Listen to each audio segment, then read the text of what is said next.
বাড়ি ফিরলেন কাকদ্বীপের ৪৭ জন মৎস্যজীবী প্রায় ৪ মাস পর।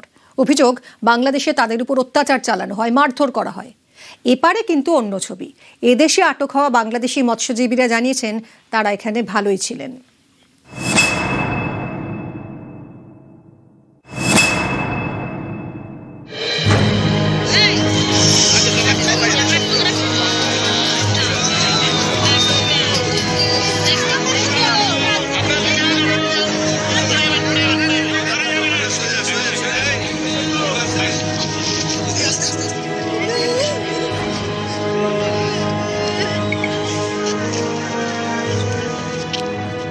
সারা রাত পিছে বেঁধে রেখে উৎকুরি রেখে সারা রাত মেরেছে। এবার 4 জন 2 ঘন্টা মারে, আবার 4 জন এসে আবার 2 ঘন্টা মারে। আমরা কান্না করি তবু ছাড়ে না, সারা রাত মেরেছে। আমরা ভাবছি যে আমরা আর মনে ফিরতে পারবো না, বা আজকেই মনে হয় মেরে ফেলবে। আজকে ফিরে একটু আনন্দ লাগছে।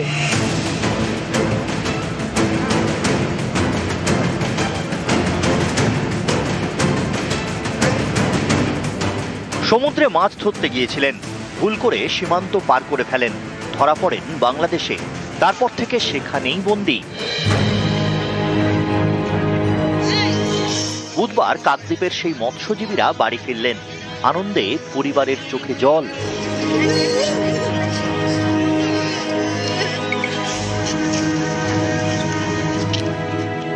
আমাদের কষ্ট খুব দিন গেছে, ছোট ছোট বাচ্চা নেই, খুব কষ্টই ছিলাম। না পারলাম টিউশনের খরচা দিতে, না পারলাম কারেন্টের বিল দিতে। হ্যাঁ, একটু সাহস পেয়েছি।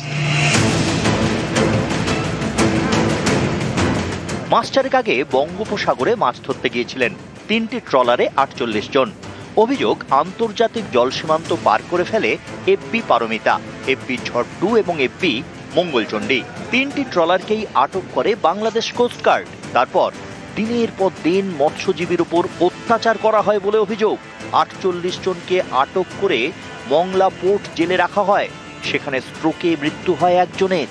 সারা রাত পিছে বেঁধে রেখে উৎকুরি রেখে সারা রাত মেরেছে। এবার 4 জন 2 ঘন্টা মারে, আবার 4 জন এসে আবার 2 ঘন্টা মারে। আমরা কান্না করি তবু ছাড়ে না, সারা রাত মেরেছে। আমরা ভাবছি যে আমরা আর মনে ফিরতে পারবো না, বা আজকেই মনে হয় মেরে ফেলবে। আজকে ফিরে একটু আনন্দ লাগছে। ইঞ্জিনটা বিকল হয়ে গেছিল, আমরা ভাসছিলাম, আর একটা ট্রলারকে তাড়াচ্ছিল এবং তাকে ধরতে পারেনি। ওদের রাগটা আমাদের উপরে মিটিয়েছে, পিছনে হাত পোঁচা করে বেঁধে পা বেঁধে ডেগের মধ্যে শুকরিয়ে রেখেছিল, মারধর করেছিল। বাংলাদেশে আটকে রেখে ভারতীয় মৎস্যজীবীদের অত্যাচারের অভিযোগ।